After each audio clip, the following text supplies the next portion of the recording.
মুসলমান ইমানদার আল্লাহর গোলাম, আল্লাহ পাক রব্বুল আলামিন আল্লাহর পয়গম্বর ইব্রাহিম আলাইহিস সালামকে কেমন কঠিন পরীক্ষা দিয়েছেন। আর যতগুলো কঠিন পরীক্ষা নিয়েছেন সমস্ত পরীক্ষার মধ্যে আল্লাহর পয়গম্বর ইব্রাহিম পাস করছেন, সফলতা অর্জন করেছেন। সন্তান যখন দান করলেন, ইসমাঈলকে যখন দান করলেন, দান করার পরে আল্লাহ তাআলার পক্ষ থেকে হুকুম আসলো। আল্লাহ তাআলার পক্ষ থেকে আল্লাহ তাআলা নির্দেশ দিলেন, ইব্রাহিম তোমার এই সন্তান এবং তোমার স্ত্রীকে তুমি বনবাসে রেখে আসো, বনবাসে রেখে আসো। আল্লাহর পয়গম্বর ইব্রাহিম আলাইহিস সালাম আল্লাহ তাআলার নির্দেশ, আল্লাহ তাআলার হুকুম পালন করার জন্য পয়গম্বর ইসমাঈল আলাইহিস সালাম এবং তার মাকে মরুভূমিতে রেখে এসেছিলেন। বলেন সুবহানাল্লাহ। মরুভূমিতে রেখে এসেছিলেন কিনা?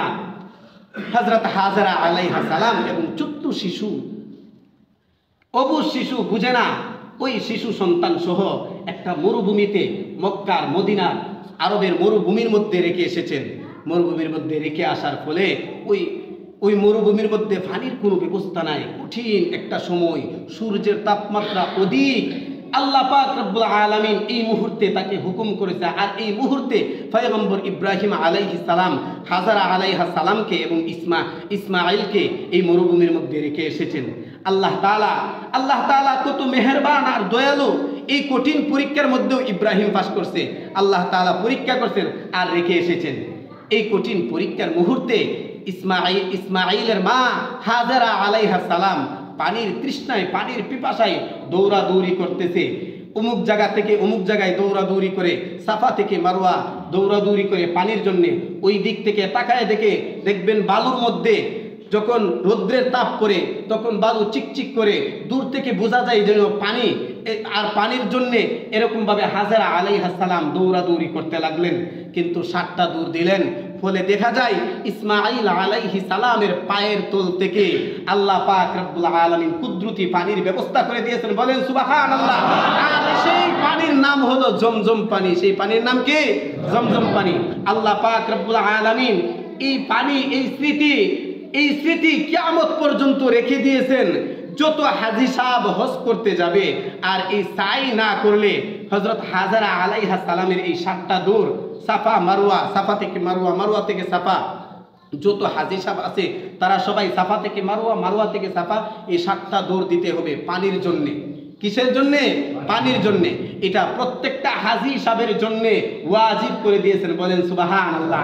যদি কোনো হাজী সাহেব এই 7টা দৌড় না দেয়, 7টা দৌড় যদি না দেয়, তাহলে তার হজ আল্লাহর কাছে কবুল হবে না, তার হজ হবে না, পুনরায় সে হজ করতে হবে। বলেন সুবহানাল্লাহ। এই কঠিন পরীক্ষার মধ্যে পয়গম্বর ইব্রাহিম আলাইহিস সালাম পাস করছেন। তো পয়গম্বর ইব্রাহিম আলাইহিস সালামের সন্তান হযরত ইসমাঈল আলাইহিস সালাম যখন বড় হইলেন, হাঁটতে শিখছেন, হাঁটা দৌড়া শিখছেন, হাঁটা চলা শিখছেন, কিছু কিছু কথা বলতে পারেন। এই মুহূর্তে আল্লাহর পয়গম্বর ইব্রাহিম আলাইহিস সালাম রাত্রের বেলা স্বপ্নে দেখলেন। রাত্রের বেলা কি দেখলেন? স্বপ্নে দেখলেন। আল্লাহর পয়গম্বর ইব্রাহিম আলাইহিস সালাম রাত্রের বেলা স্বপ্নে দেখলেন। রাত্রের বেলা স্বপ্নে দেখলেন আল্লাহ তাআলা বলতেছেন, হে ইব্রাহিম, তোমার আদরের কলিজার টুকরা, তোমার আদরের সন্তান ইসমাঈলকে কুরবানি করো, কুরবানি করো। পয়গম্বর ইব্রাহিম আলাইহিস সালাম প্রথম দিন এই স্বপ্নে দেখলেন, জিলহজের 8 তারিখে এই স্বপ্নে দেখলেন। হজ শুরু হয় 8 তারিখ থেকে, 8, 9, 10 এই 3 দিন হজ শুরু হয়। এই হজের মাসে পয়গম্বর ইব্রাহিম আলাইহিস সালাম জিলহজের 8 তারিখ থেকে স্বপ্ন দেখা শুরু করে দিয়েছে। স্বপ্ন দেখা শুরু হয়ে গেছে। পয়গম্বর ইব্রাহিম আলাইহিস সালাম স্বপ্নে দেখলেন আল্লাহ পাক রব্বুল আলামিন নির্দেশ দিচ্ছেন, হে পয়গম্বর ইব্রাহিম, তুমি তোমার আদরের কলিজার টুকরা সন্তান হযরত ইসমাঈলকে কুরবানি করো। পয়গম্বর ইব্রাহিম আলাইহিস সালাম ভাবলেন এটা হয়তো শয়তান কুমন্ত্রণা দিয়েছে, শয়তান আমাকে স্বপ্নে দেখাইছে, এই জন্য সে কুরবানি করলেন না তার ছেলেকে। দ্বিতীয় দিন আবার স্বপ্নে দেখলেন, 9 জিলহজ আবার স্বপ্নে দেখলেন, ইব্রাহিম তুমি কুরবানি করো, কুরবানি করো। দ্বিতীয় দিনও কুরবানি করলেন না। তৃতীয় দিন আবার স্বপ্নে দেখলেন ইব্রাহিম তুমি কুরবানি করো।